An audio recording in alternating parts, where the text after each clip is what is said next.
Bienvenido a todos. This is the Paseo podcast. Thank you for listening to this. We're in the middle of a pandemic, so we've been recording virtually. If you've been watching our episodes, we've been doing it all on YouTube through Zoom. So that's been really exciting, but it's so nice to be recording in person. We have a very special guest today. Her name is Rachel Diaz. Rachel is actually a small business owner. She's a Puerto Rican, has a place called Borinken Cakes.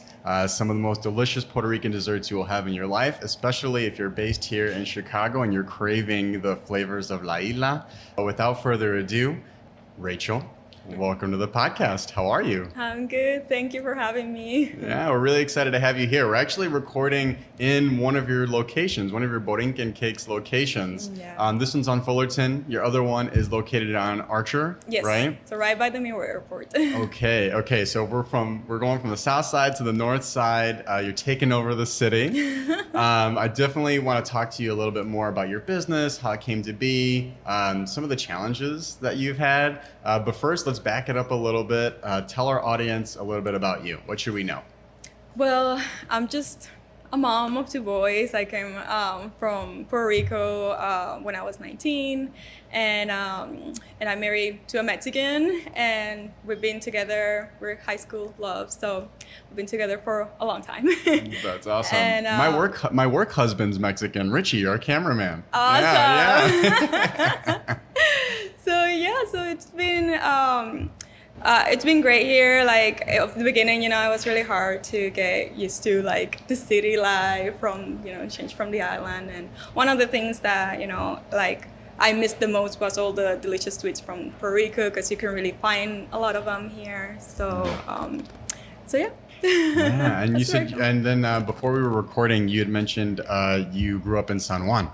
Yes. Right? Mm-hmm. What was that like growing up on La Isla and then migrating here to the States? It was tough. Yeah. It was an act of love, definitely, because otherwise.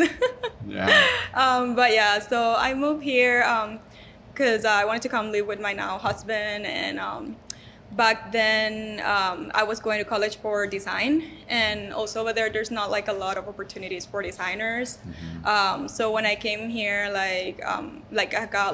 I finished my career, and it was a lot easier to find a job and something that I was very interested in. So yeah, so I just got used to it. Yeah. Now, were you baking on La Isla, or did you start baking when you came to Chicago? I always love anything that had to do with arts. So I always loved baking. I was in music. I was in ballet. I was in like anything that had to do with arts. I was on it. But I always had a soft spot for baking. But my mom wasn't really a baker, so I had to do my treats myself. Really? But I had two aunts. Self-sustaining. Yeah, and these two aunts were the ones that like teach me how to do pretty much everything. Yeah, I mean, I can see your eye for design. I was looking at some of the cupcakes and the toppings. I was like, oh my gosh, these look so appetizing. Oh, thank you. Look super delicious. Definitely, Richie and I are going to have some after this interview for sure. This is actually my first time walking into Borinken Cakes, but I've heard a lot about you just in different Puerto Rico circles that I have. But for people that aren't familiar with Borinken Cakes, what can somebody expect when they walk into one of your shops? What differentiates you from other bakeries? What I wanted to create with Borinken Cakes was more like an environment of like happiness and love. Kind of like when you walk into any Puerto Rican shop over there, everybody's gonna greet you with a smile. So that's the same experience that you're gonna get here. Like everybody's gonna greet you. You're gonna feel like family. It's gonna be fun. And then you're gonna see all the amazing cupcakes we have. We have like everything from the original cupcake, which is like the cake we have over there, that it's a vanilla cake soaked with brandy, but doesn't have alcohol. It's just for flavor. And an crunchy almond icing. And also like the wedding cake in cupcake form. And from then, we took it over and we did like a bunch of different flavors, like Guava Dream, Coquito, like coconut, piña colada. Oh my gosh. Yeah. Oh. I love that you have a piña colada one because the piña colada was actually invented in Puerto Rico. Yes, it was. And I don't think I knew that until like high school when I saw this plaque in Viejo San Juan. Oh, yeah. So just a beautiful connection. I mean, I just love all this energy, even like the coquito, like you're making me hungry here. I should have ate breakfast. You touched on this a little bit. You mentioned baking with your Diaz. What was that moment where you said, I want to get into the baking industry? Like, I want to do this. Just curious. It was actually, this is probably not the answer that you will want or you're expecting, but I never dreamed of having a bakery. This is not like my childhood dream or anything. I was meant to be a designer. So even though I love baking at home, it wasn't my thing. I felt like it was, it's an industry that's super hard and I didn't really feel like going into. But somehow in my 30s, I don't know, call it calling or call it a 30-year-old crisis. But I decided that I wanted to do something more with that. I wanted to do something more challenging in my life, something that I could like bring back to the community, create jobs. I don't know why, but it just came, I just started feeling that way. Mm-hmm. And I feel like designing wasn't fulfilling enough for me at that moment because I was just, was helping people with their business and stuff, but I just wanted to do more for everybody. So my sister and my mom came from Puerto Rico when Maria happened, and that was like my last push to do it because they were like, they were there and they were like, okay, you could do it now. We can take care of the kids and we can, help you around. And that was the push I needed to like go ahead and do this big thing. Yeah. Well, and tell us the name behind Borinken Cakes. I know people listening will know the history of the name Borinken. Yes. Pero, what was the story to you deciding on, this is what I'm going to call my business? Why Borinken Cakes? This actually happened a long time ago. I was working as a designer and was baking on the side, like from home on the weekends. And I just wanted to do something. I was just thinking back then to my coworkers. I wanted something that it will sound interesting, but I could like explain a little bit more of the history of Puerto Rico with it.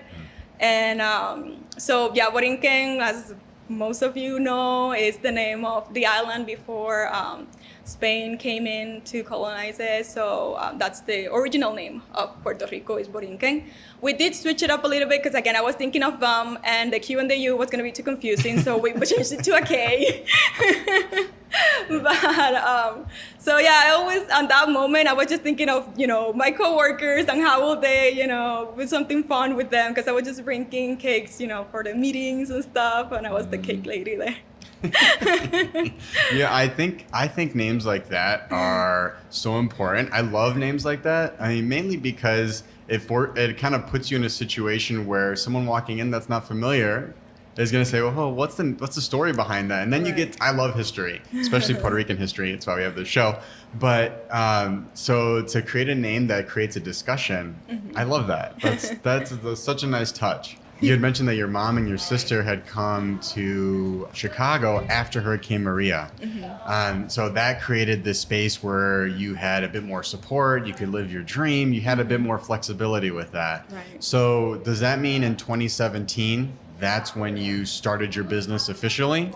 I was baking for home unofficially for, friends and family for like maybe 10 years. Up until like 2019, my baby was a year old. That's when we were like, okay, let's make it official. I went with my sister with an accountant and we registered the business, and that's, where everything started. So you registered the business. It's my understanding that the next step was, okay, we're moving from outside the home now. Yeah. And then you were at a mall kiosk, right? Okay, so that's like when you're walking in a mall, not like the storefront, but the people like in the middle of the walkways. Yeah. How big was it? Was it like the size of this table? Okay. maybe a little bigger, but that's it. Wow. Okay. So tiny space. What was that? So what was that like operating in a mall kiosk? I mean, obviously it worked out, God. right? Because you have two shops now, two actual locations. But yeah, what was that like operating in a mall? Because a lot of people say, you know, the mall industry is declining. So I'm just thinking, man, did you have a lot of people walking up? Like, what was that like? Well, actually, the mall that we picked is like one of the last malls that have like a lot of people going in. And surprisingly, most of these people are Puerto Ricans. So it was like the perfect spot to get us, you know, to get the word out.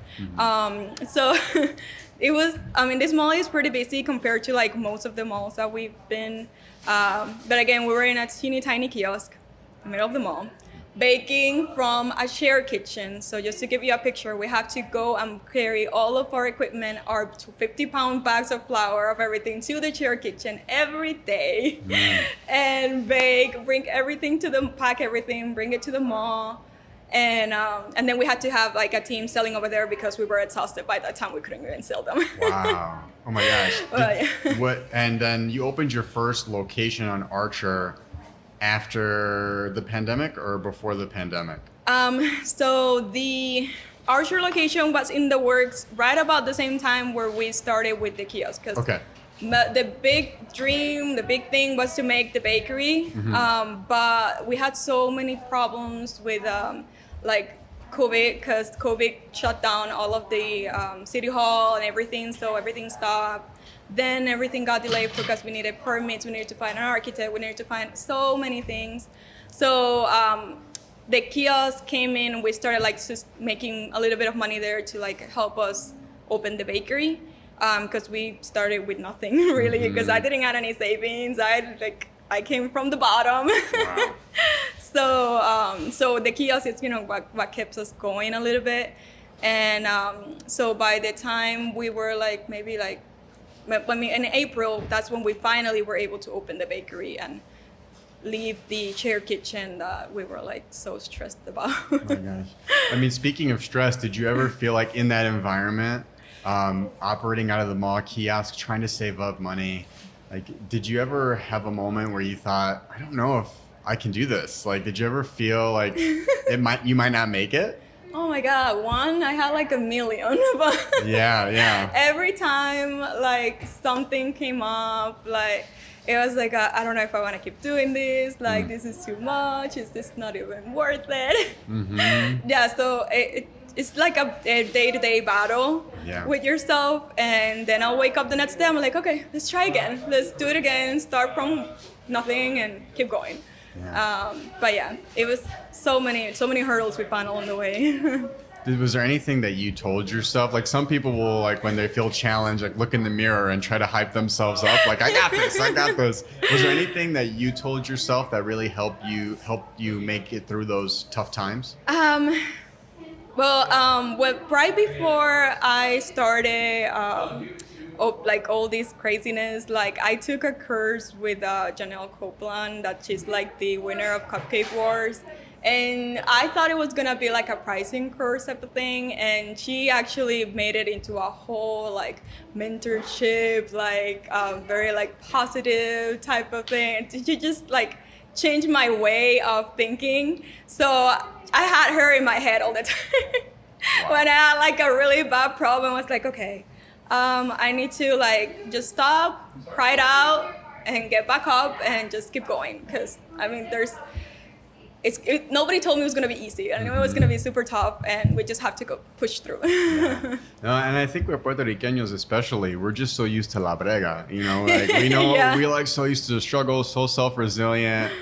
So it's interesting to hear that reflected in your story. Like sometimes you need a good cry. You cry it out just to like get that energy out, and then you're back at it. Lots of people want to start their own business, and not many do. Some people are very hesitant to do that. Yeah. What would you say is your biggest challenge as a small business owner today? And how do you deal with that? Today is finding like staff and the right people to run your business. Because back then, it's like a bunch of other problems. But today, I feel like the toughest thing. I feel like a lot of businesses are facing this right now, where it's really hard to find good people to come and take care of your business, because they're really here. They're the ones giving the face for your business, and it's just very tough to find good, reliable people that you could trust your baby with. Yeah. It's a lot of trust you're putting in people. What are some things you look for in an employee? Well, what is the perfect Borinken Cakes staff member? Well, unlike what you think, I'm not looking for any like graduate programs or anything. I'm willing to train. I'm willing to like teach you everything. All I'm looking for is someone that's friendly and that will show that to our customers, because that's what I want them to feel like. When they walk in, they're gonna feel welcome, and they're gonna feel like they're talking to someone they can feel comfortable with. And that's my biggest thing. I need to find people that are but like us, like super positive, happy, like you're gonna leave out of here with a smile. Yeah, love it. Yeah. And then what about beyond today, like leading up to this point? And I'm thinking about that time between going from the mall kiosk to actually having like brick and mortar locations. What has been a challenge? What would you say has been your biggest challenge as a small business owner? And then how did you deal with that, or how are you dealing with that?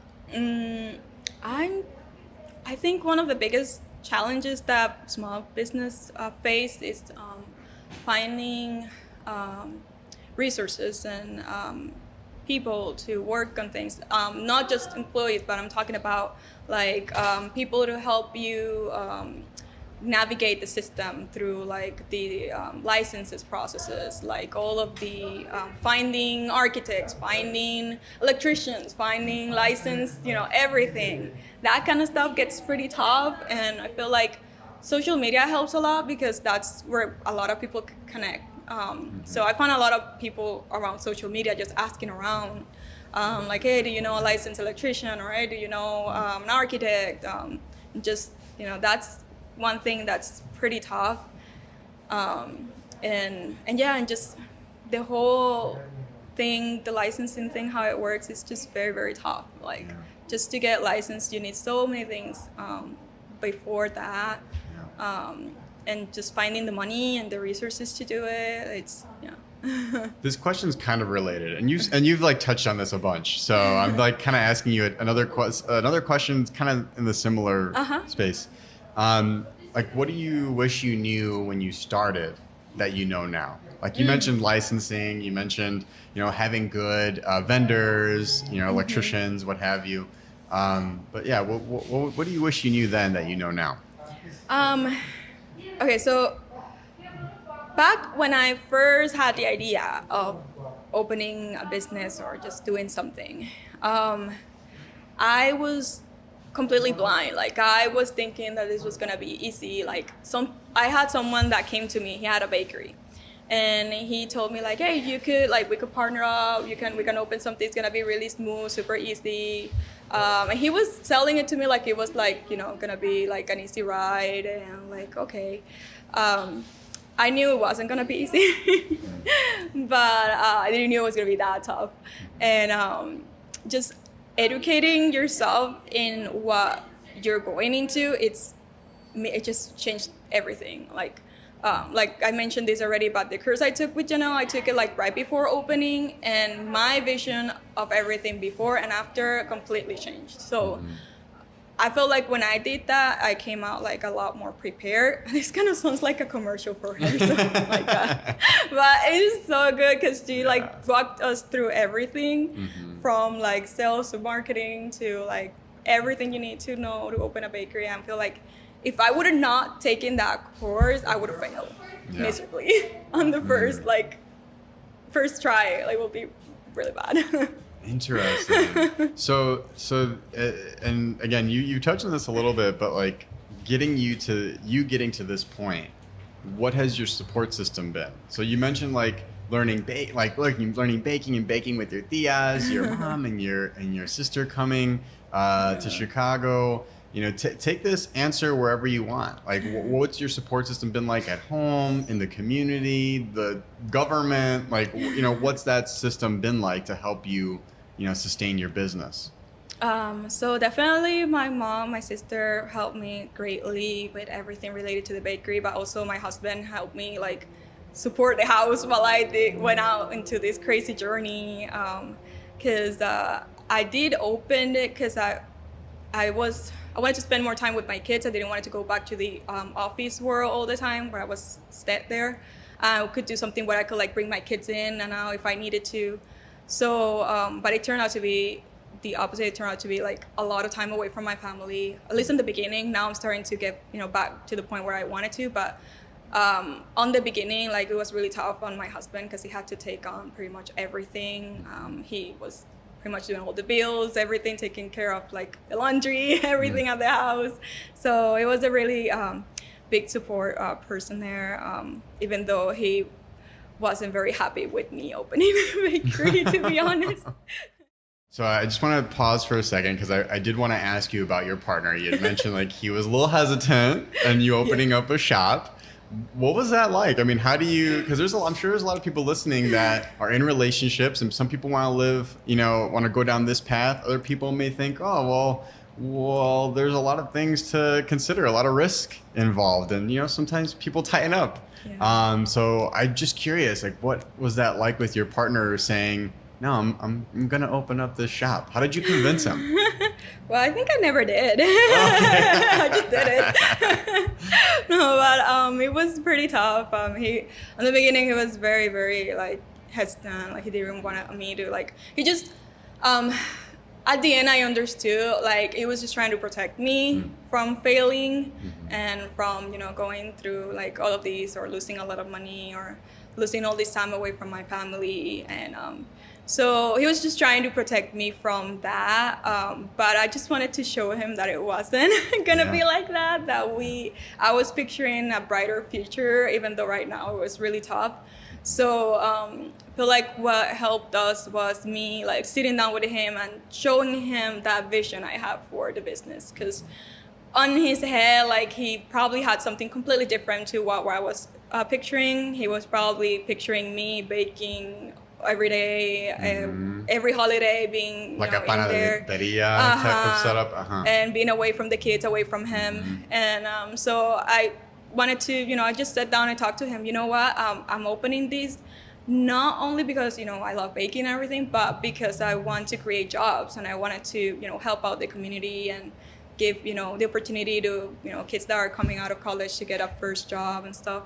So I'm not planning to live in the bakery. Like my goal is to be with you guys and create this community that can sustain itself. So, but once he like kind of like understood that, he was a little bit more like chill with the idea, but still.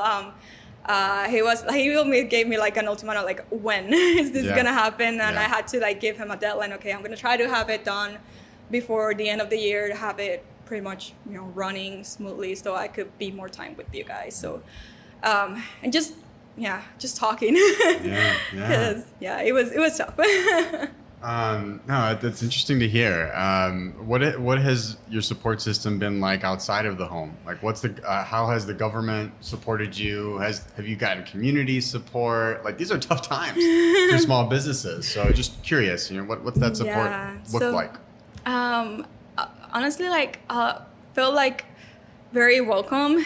A lot of people are coming in and they're wanting to help, and that's something that's really good for me because I don't know if every Puerto Rican is like that or every Latino is like, but we don't like asking for help. So we're very like, we feel like it's wrong, even though it's not. You should ask for help when you need it. But there were some times where I was facing like very, very tough, like once when they closed down again. I don't know if you remember, like there was a time where they went back and they closed everything, and I was already open at the mall, and it was like ghost town in there. It was really, really tough. And then just a little angel came. Yeah, she came from Dish and she was like, oh, like we're giving away this $1,000 grant to help business. I'm like, oh, that's great. Like that's really gonna help us out. And then we also like applied for a little grant on Uber Eats and we got it.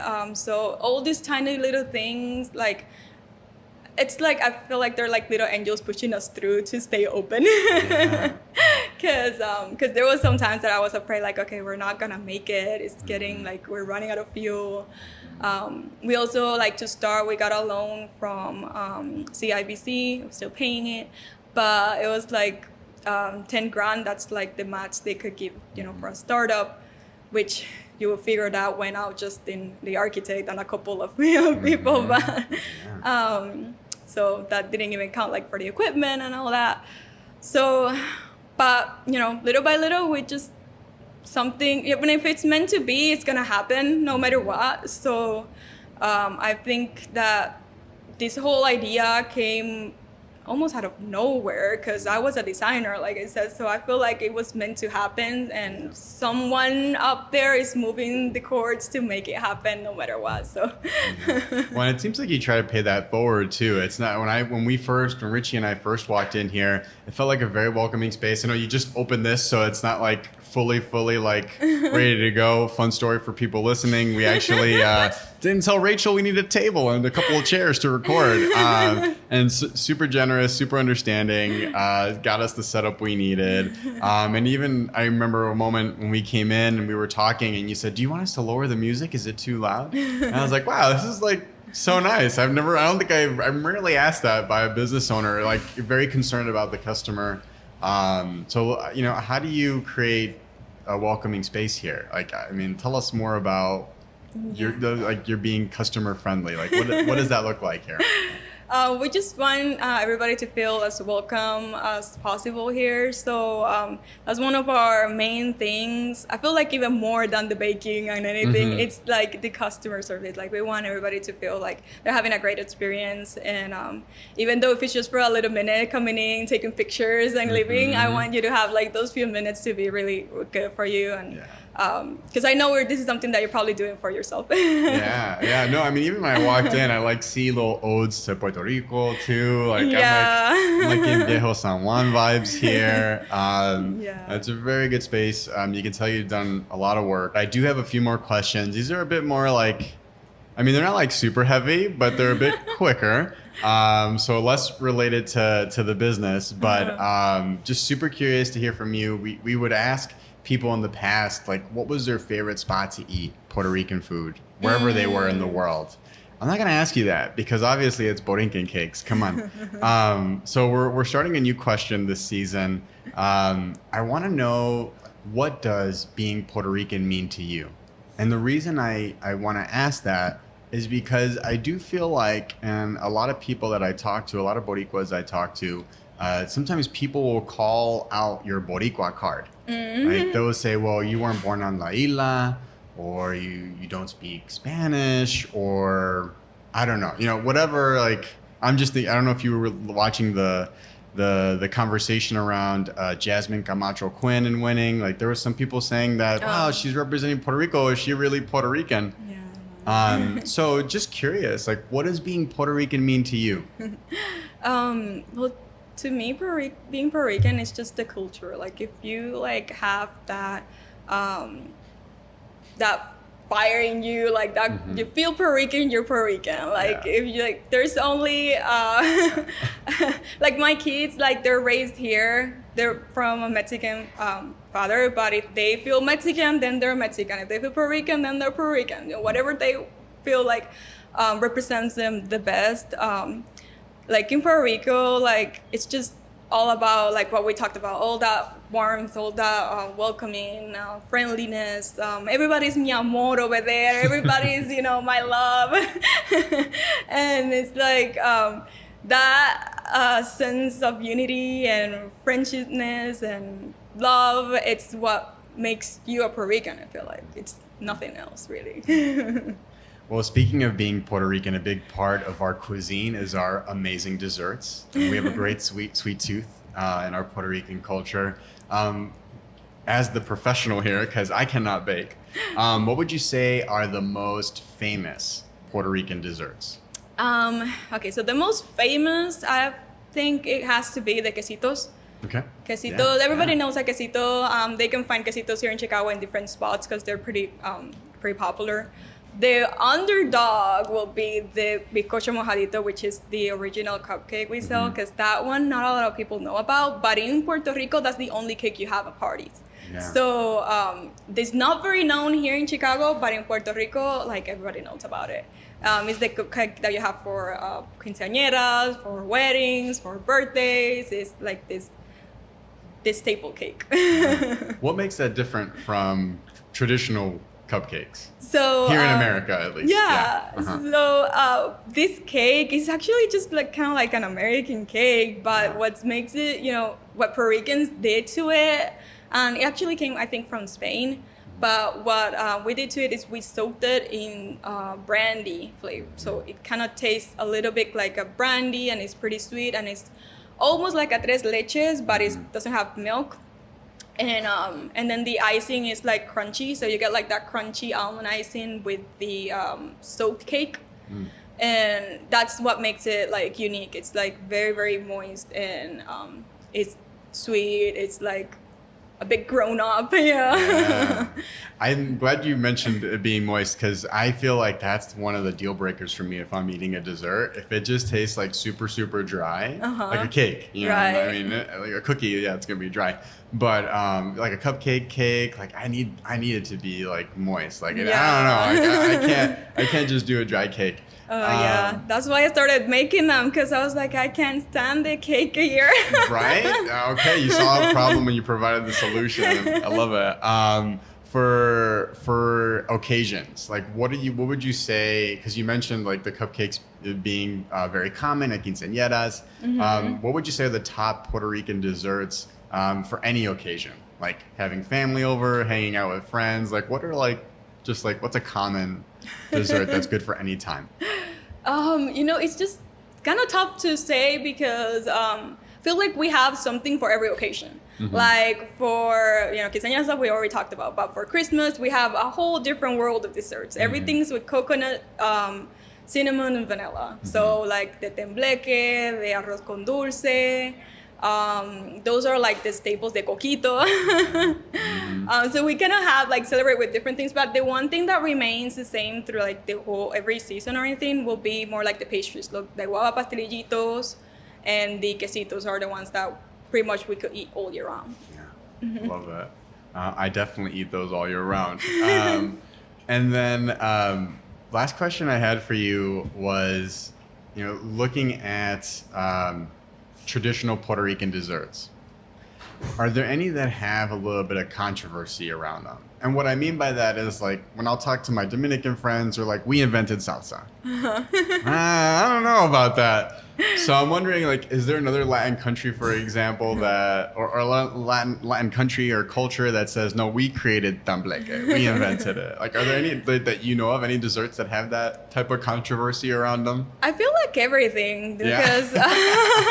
the piña colada is one of You can't them that decide. everybody's fighting who made it, Yeah. and we think we made it. Yeah. But even like the cake itself, it didn't really like. We didn't really came out with cake. It came actually from like Spain and Europe, and we just modified it and made it our own.